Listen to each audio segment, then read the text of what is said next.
자비로우신 하나님, 우리에게 기도하는 법을 가르쳐 주시고 예수님의 이름으로 구하는 모든 이들에게 응답하시겠다고 약속하신 주님, 오늘 이 새벽에도 주님을 의지하며 주님께 기도하는 기쁨을 누리게 하시니 감사합니다. 우리의 중얼거림도 들으시고 우리의 속삭임도 들으시는 하나님, 한나가 성전에 나와 소리 없이 자신의 고통과 슬픔을 주님께 탄원할 때에도 주님은 그 작은 음성을 들으셨고 그 마음의 고통을 함께 느껴주셨습니다. 아무도 듣지 않는 자리, 아무도 들을 수 없는 골방의 기도도 주님은 유의하시며 오늘도 우리의 기도를 듣고 계심을 믿습니다.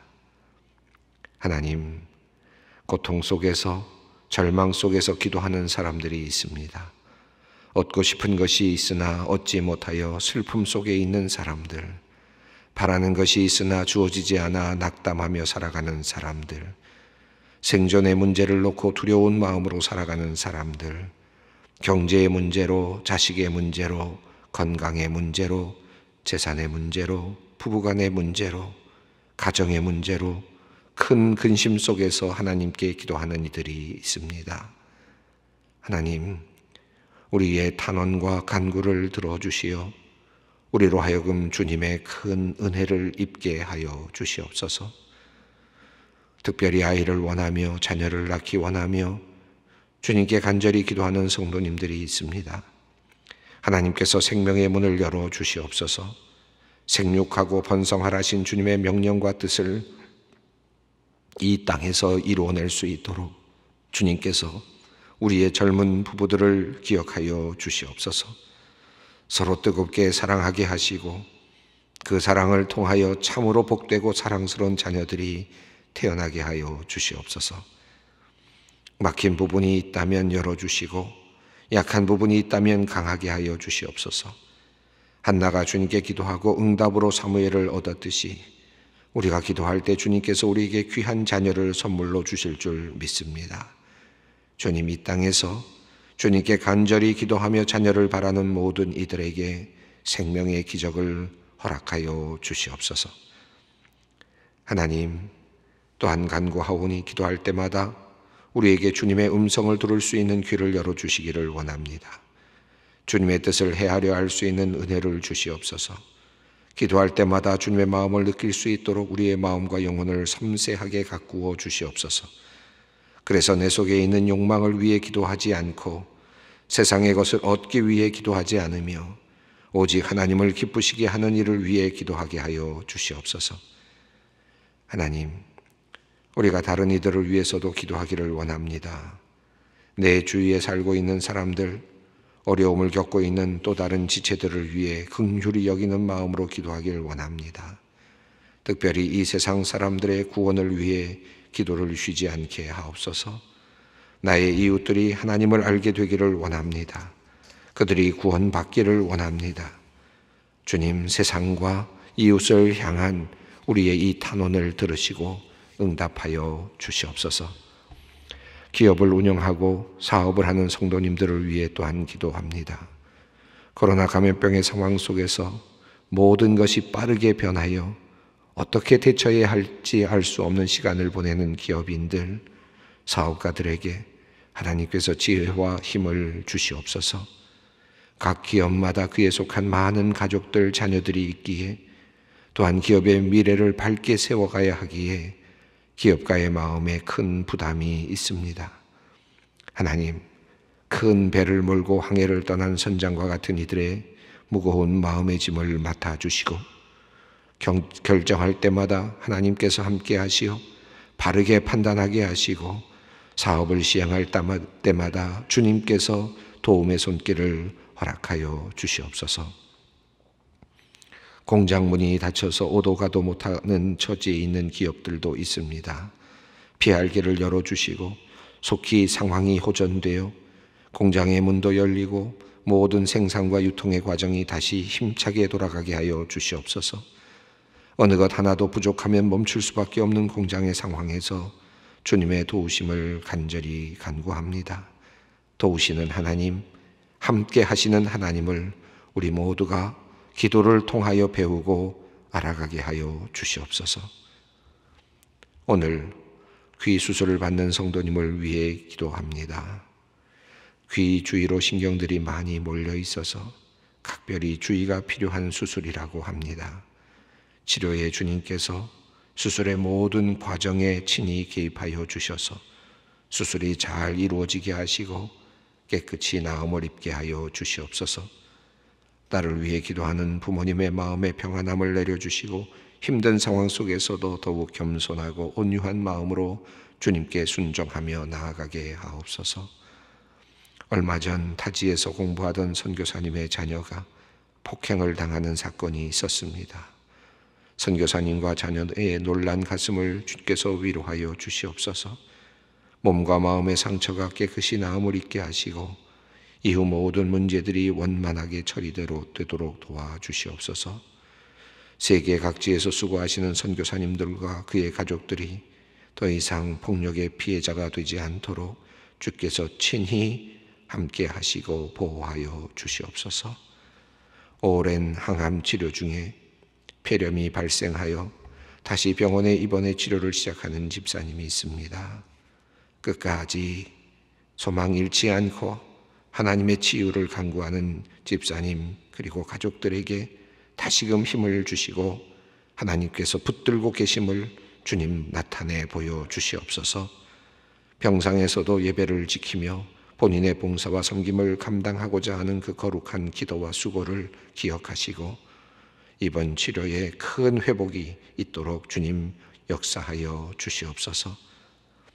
오늘 심장 박동기 교체 수술을 하시는 집사님을 위해 기도합니다.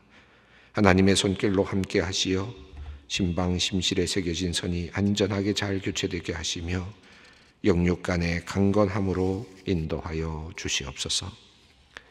이제 말씀 앞으로 나아갑니다. 주님의 말씀이 나의 힘이요 능력입니다. 오늘 능력의 말씀으로 우리가 우리의 영혼을 깨워주시고 고쳐주시며 바르게 세워주시옵소서. 예수님의 이름으로 기도드리옵나이다. 아멘. 오늘 우리에게 주시는 하나님의 말씀은 사무엘상 1장 21절로 28절 말씀입니다. 사무엘상 1장 21절로 28절 말씀 함께 봉독하겠습니다. 그 사람 엘가나와 그의 온 집이 여호와께 매년제와 서원제를 드리러 올라갈 때에 오직 한나는 올라가지 아니하고 그의 남편에게 이르되 아이를 젖대거든 내가 그를 데리고 가서 여호와 앞에 뵙게 하고 거기에 영원히 있게 하리이다 하니 그의 남편 엘가나가 그에게 이르되 그대의 소견에 좋은 대로 하여 그를 젖댈 때까지 기다리라. 오직 여호와께서 그의 말씀대로 이루시기를 원하노라 하니라. 이에 그 여자가 그의 아들을 양육하며 그가 젖대기까지 기다리다가 젖을 뗀 후에 그를 데리고 올라갈새 수소 3마리와 밀가루 1에바와 포도주 1가죽 부대를 가지고 실로 여호와의 집에 나아갔는데 아이가 어리더라. 그들이 수소를 잡고 아이를 데리고 엘리에게 가서 한나가 이르되 내 주여 당신의 사심으로 맹세하나이다. 나는 여기서 내 주 당신 곁에 서서 여호와께 기도하던 여자라. 이 아이를 위하여 내가 기도하였더니 내가 구하여 기도한 바를 여호와께서 내게 허락하신지라. 그러므로 나도 그를 여호와께 드리되 그의 평생을 여호와께 드리나이다 하고 그가 거기서 여호와께 경배하니라. 아멘. 사무엘상 첫 장의 이야기, 특별히 한나의 이야기, 사무엘이 태어나는 이야기, 그리고 사무엘이 이제 오늘 본문 속에서 이제 하나님께 드려지는 내용의 이야기가 오늘 본문 속에서 진행이 되고 있습니다. 지난 시간에 한나가 성전 앞에 성막 앞에 가서 일어서서 그는 일어서 있었고 그리고 제사장은 앉아 있었다라는 표현이 극적인 그런 의미를 더해줬는데 그런 상태에서 그는 간절히 오랫동안 하나님 앞에 중얼거리며 기도를 했습니다. 그 소리를 알아들을 수 없었기 때문에 또 그 소리가 밖으로 새어나오지 않았기 때문에 엘리는 그가 취한 줄로 알았고 그를 나무랬죠. 그러나 한나는 그에게 내가 취하지 않았다, 내가 악한 사람이 아니다 라고 말하면서 절규하는 자신의 마음을 토로했습니다. 그러나 그럼에도 불구하고 한나는 자기 자신의 기도의 내용이 무엇인지, 무엇 때문에 기도하고 있는지는 발설하지 않았죠. 그러나 이 엘리 제사장은 그 내용이 무엇인지 묻지도 않았고 또 궁금해하지도 않았던 것 같아요. 그저 피상적으로, 일상적으로 하나님께서 너의 기도를 들어주시기를 원한다 라고 그렇게 이야기를 하고 그를 돌려 보냅니다. 어찌 보면 이 엘리의 영적 상황, 제사장 엘리의 영적 상황을 본다면 그저 그냥 사무적으로 한 이야기이고, 또 제대로 믿음을 가지고 하나님의 계시를 가지고 붙잡고 그에게 선포한 이야기도 아니었던 것 같습니다. 엘리는 그저 오는 사람들에게 그렇게 좋은 말로 이야기를 하고 돌려보내는 그런 일들을 그저 그의 성막에서 늘 해왔을 것이라고 생각이 들죠. 그런데 이렇게 그냥 지나가는 말처럼 던져진 이 제사장의 말을 이 한나는 붙잡습니다. 그리고 그것을 믿음으로 붙잡습니다. 그리고 나서 그것을 이루어내죠. 그리고 그 믿음으로 붙잡으면서 그의 낫이, 근심의 빛이 사라졌다. 18절 말씀, 앞선 본문의 말씀 속에 18절에 근심의 빛이 사라졌다 라고 그렇게 말씀하고 있습니다. 이 엘리의 이야기 속에서 우리가 한 가지 흥미로운 사실을 알게 되는데, 영적인 지도자의 영역이 출중해야만 내가 은혜를 입는 것이 아니구나. 또 심지어는 하나님 앞에 서 있지만 그러나 제대로 역할을 감당하지 못하는 제사장임에도 불구하고 그의 입에서 나오는 그 말씀을 붙잡을 때, 하나님의 말씀으로 붙잡을 때, 그의 말로 붙잡은 게 아니죠. 오늘 본문을 보면 내가 주께 기도하였고 주께서 나에게 응답해 주셨다 라고 그렇게 고백하거든요.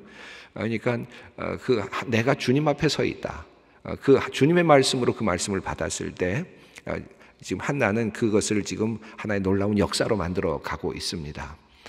그래서 때로는 여러분, 저도 그런 생각을 할 때가 있습니다. 제가 참 부족한데 또 실수도 많고 또 영적으로도 때로는 인간이기 때문에 또 조금 더 업앤다운도 있고 힘들 때도 있고, 그렇지만 하나님의 말씀으로 선포될 때 여러분이 그 말씀을 붙잡게 된다면, 또 저뿐만 아니라 우리 목사님들 통해서 이 강단에서 또는 여러 교회 강단에서 목사님들의 말씀으로 선포되는 그 말씀을 믿음으로 붙잡게 되면 그 말씀이 여러분에게는 힘이 되고 또 능력이 된다라는 사실을 이 엘리의 이야기 속에서 우리가 발견하게 됩니다.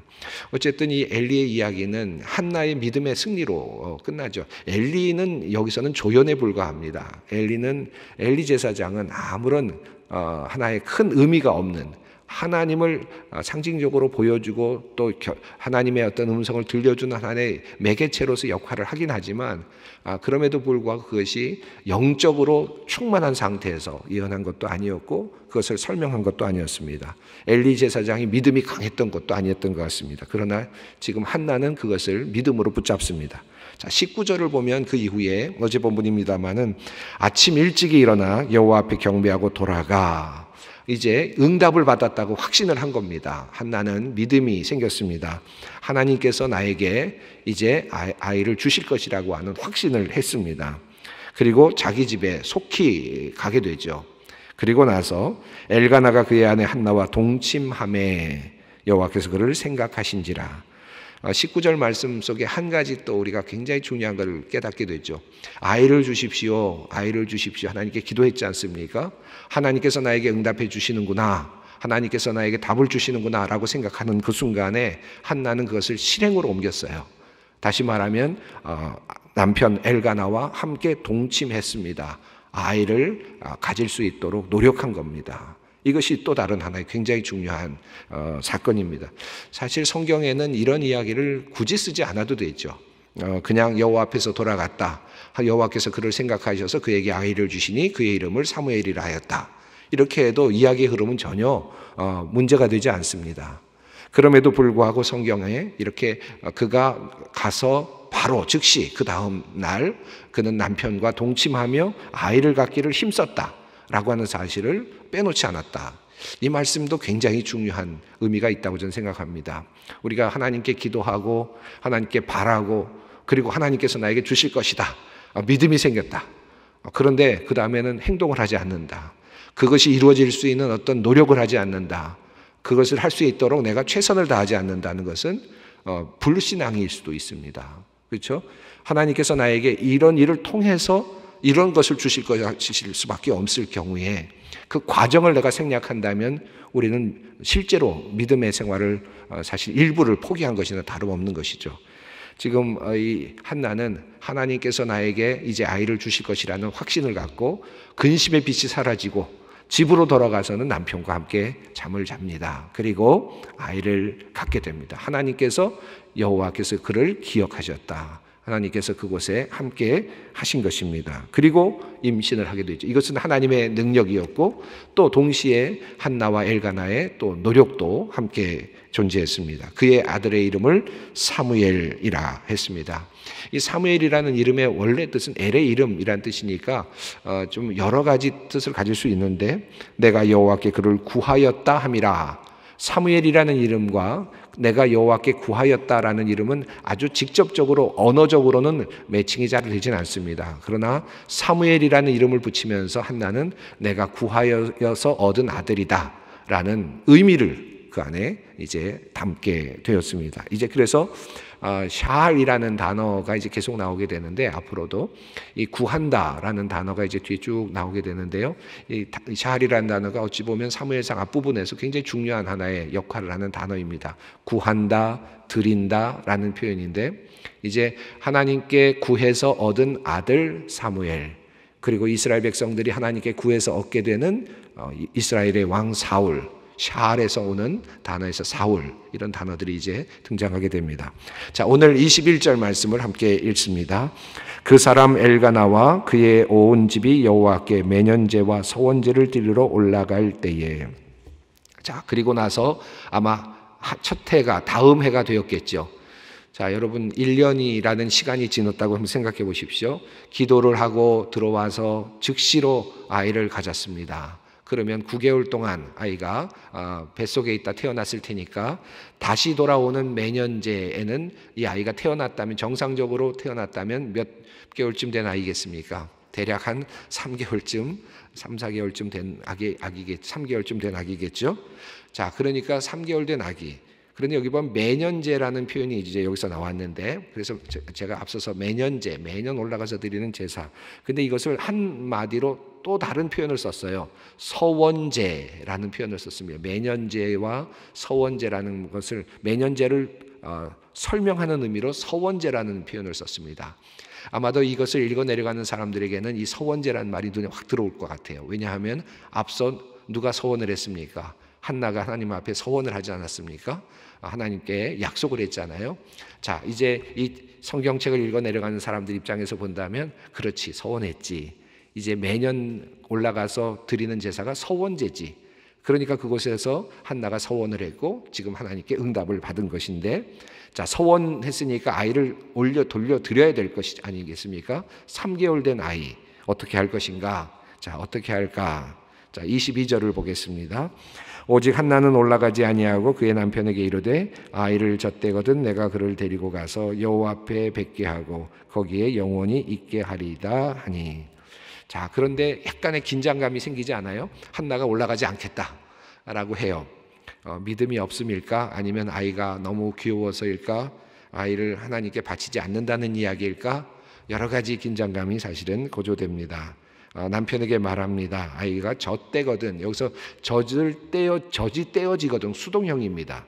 젖이 떼어지거든. 그를 데리고 가서 여호와 앞에 뵙게 하고 그를 영원히 있게 하겠다라는 결심을 이야기합니다.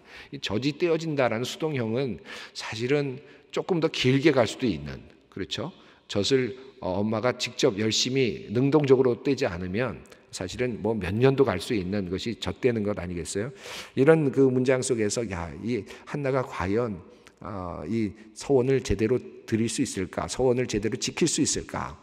라는 인간적인 하나의 그 걱정 같은 것들이 생겨나기도 할 것 같습니다. 자, 지금 한나는 그렇게 이제 젖을 뗄 때까지는 내가 아이를 데리고 있고 그리고 나서는 여호와께 드리겠다라고 그렇게 이야기를 합니다. 당시에 고대 당시 가나안 지역에 있었던 그런 문서들 중에 여러 문서들 중에 키르타 이야기라고 하는 그런 글이 있는데 거기 그 우가리 토판에 나와 있는 글 속에 보면 거기 그런 그 이야기가 있다고 해요. 그런 뭐라 그럴까요?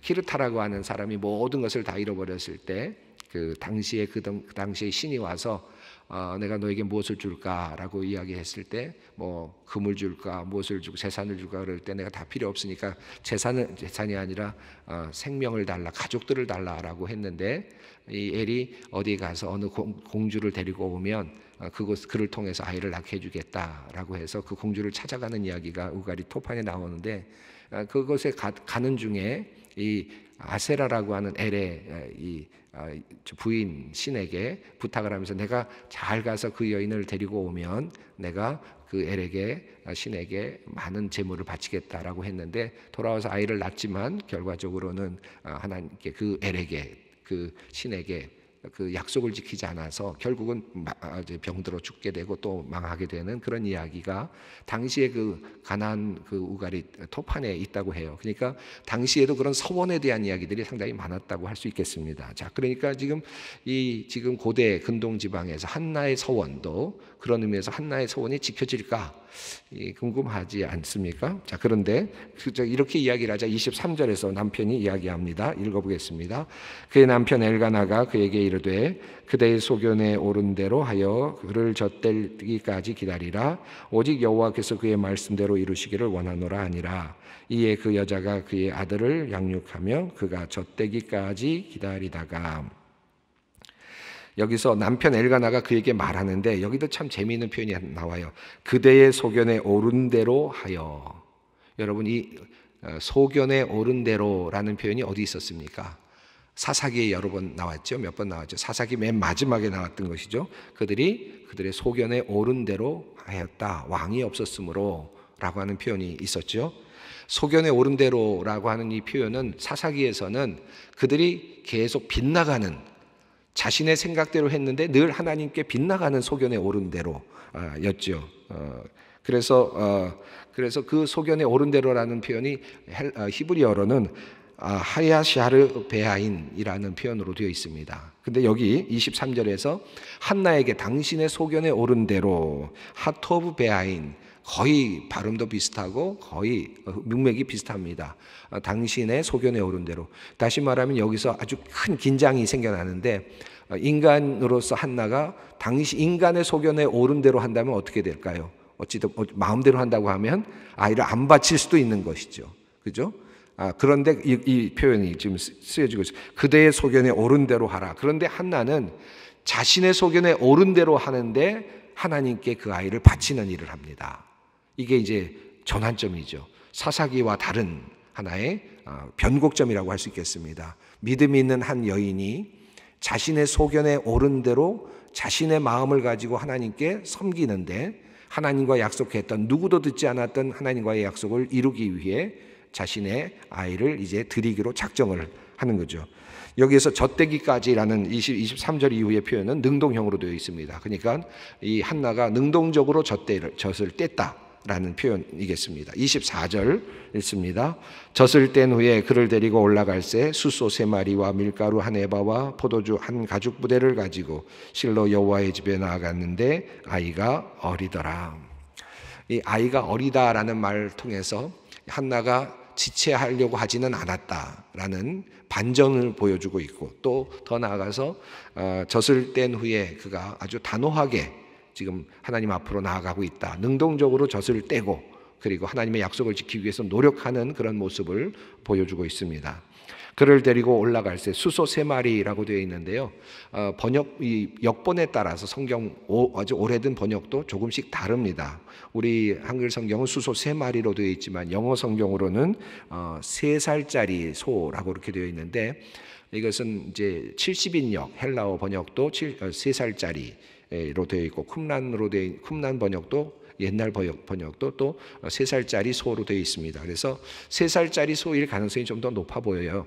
왜냐하면 그 뒤에 25절에서 단수로 봤기 때문에 아마도 3살짜리 소가 더 적절한 해석이 아닐까 생각이 듭니다. 그래서 어떤 분들은 이해하기를 아마도 사무엘의 나이가 3살이 되지 않았을까, 그것을 상징적으로 보여주는 표현이 아닐까, 그렇게 이해하기도 합니다.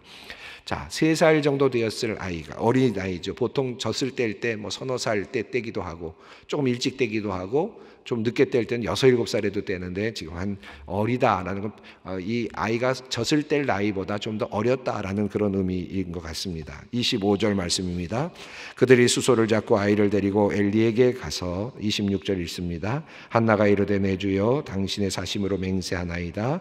나는 여기서 내 주 당신 곁에 서서 여호와께 기도하던 여자라.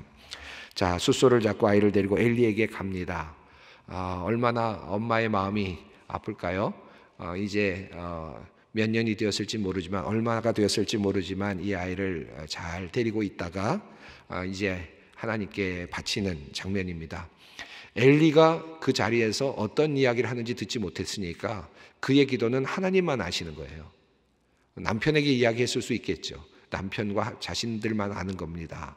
자, 이 비밀스러운 하나님과의 약속을 이제 그는 지키기로 합니다. 그리고 26절에 한나가 와서 내 주여 당신의 사심으로 맹세하나이다 라고 하면서 이제 그의 결단을 이야기합니다. 근데 이 히브리어를 이렇게 연구하신 분들은 이 부분을 정확하게 이렇게 어떤 분이 해석을 했어요. 이 분장이 조금 어그러져 있다 그래요. 그러니까 내 주여 당신의 사심으로 내 주여, 이런 표현으로 돼 있다 그래요. 무슨 말이냐면 얼마나 이 엄마의 마음이 힘들었을까, 말을 제대로 유창하게 할 만큼의 상황이 아니었을 것이다. 그러니까요, 제가요, 그러니까요, 이런 정도로 마음의 흔들림이 있는 그런, 어찌 보면 이 한글 성경은 아주 단호하게 이야기하는 듯 하지만, 그러니까 내 주여 당신의 사심으로 내 주여, 이렇게 이야기하면서 나는 당신 곁에서 기도했던 여자입니다 라고 말하면서 그의 마음이 어쩌면 많이 그 자리에서도 흔들리고 있지 않았을까, 그것이 그런 히브리어의 어떤 표현으로도 나타나고 있지 않을까 생각이 듭니다. 27절과 28절 말씀을 읽습니다. 이 아이를 위하여 내가 기도하였더니 내가 구하여 기도한 바를 여호와께서 내게 허락하신지라. 그러므로 나도 그를 여호와께 드리되 그의 평생에 여호와께 드리나이다 하고 그가 거기서 여호와께 경배하니라. 아주 단호하게 그는 하나님께 여호와께 드립니다. 여호와와 한 약속을 지킵니다.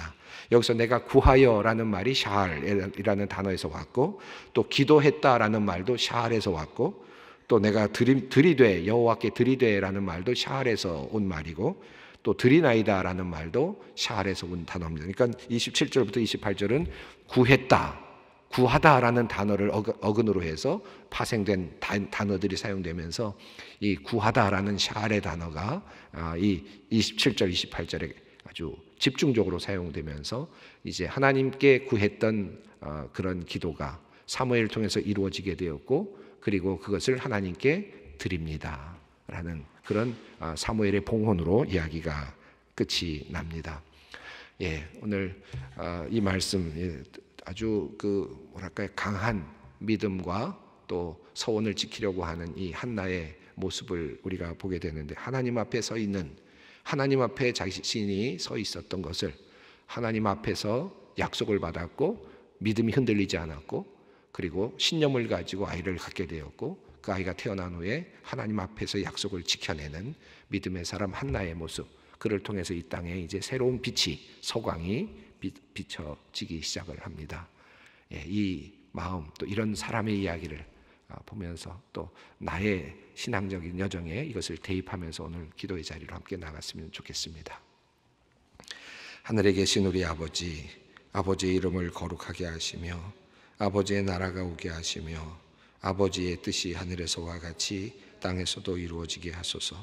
오늘 우리에게 일용할 양식을 주시고 우리가 우리에게 잘못한 사람을 용서하여 준 것 같이 우리 죄를 용서하여 주시고 우리를 시험에 빠지지 않게 하시고 악에서 구하소서. 나라와 권능과 영광이 영원히 아버지의 것입니다.